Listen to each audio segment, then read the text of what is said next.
यह दुनिया का सबसे पुराना और सबसे ताकतवर म्यूट है, लेकिन आम लोगों को अपना असली रूप ना दिखाने के लिए वह हमेशा एक कीमती सोने का कवच पहनता है।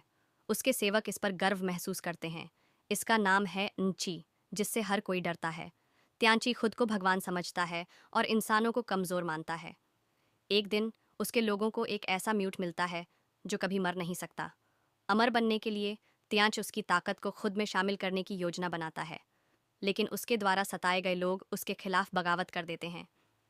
वे अब भगवान के गुलाम नहीं बनना चाहते थे। कुछ लोग तियां चच के पूरे साम्राज्य को नष्ट करने की योजना बनाते हैं।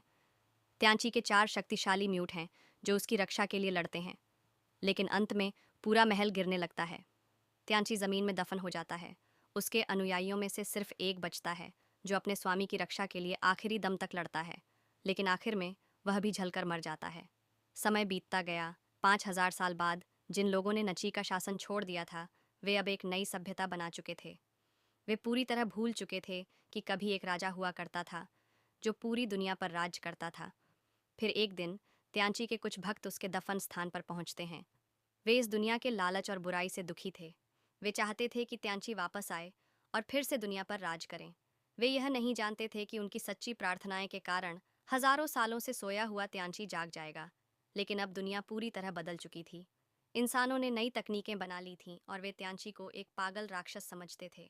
जब लोग उसका भयानक चेहरा देखते तो डर के मारे कांपने लगते। त्यांची ने गुस्से में हाथ उठाया और एक ही पल में आसपास के सभी लोगों को मार डाला। फिर वह इस नई दुनिया को समझने के लिए इंसानों के बनाए टीवी से सारी जानकारी लेने लगता है। यह देखकर वह चौंक जाता है कि अब इंसानों के पास बहुत ताकतवर हथियार हैं और वे खुद को भगवान मानने लगे हैं। उसे लगता है कि इंसानों ने सही रास्ता छोड़ दिया है। वह दुनिया पर फिर से राज करने का फैसला करता है। जल्द ही त्यांची एक नई म्यूट सेना तैयार करता है। वह एक सफ़ेद पंखों वाले म्यूट को बदलकर उसके पंखों को नुकीले धातु में बदल देता है। इसी बीच प्रोफेसर एक्स त्यांची की शक्ति को महसूस कर लेते हैं और उसे ढूंढने की कोशिश करते हैं, लेकिन त्यांची को इसका पता चल जाता है।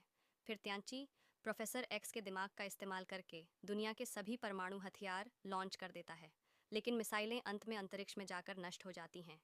इसके बाद अंची अपने लोगों को भेजता है और प्रोफेसर एक्स को पकड़ कर लाने का आदेश देता है। Please subscribe for part 2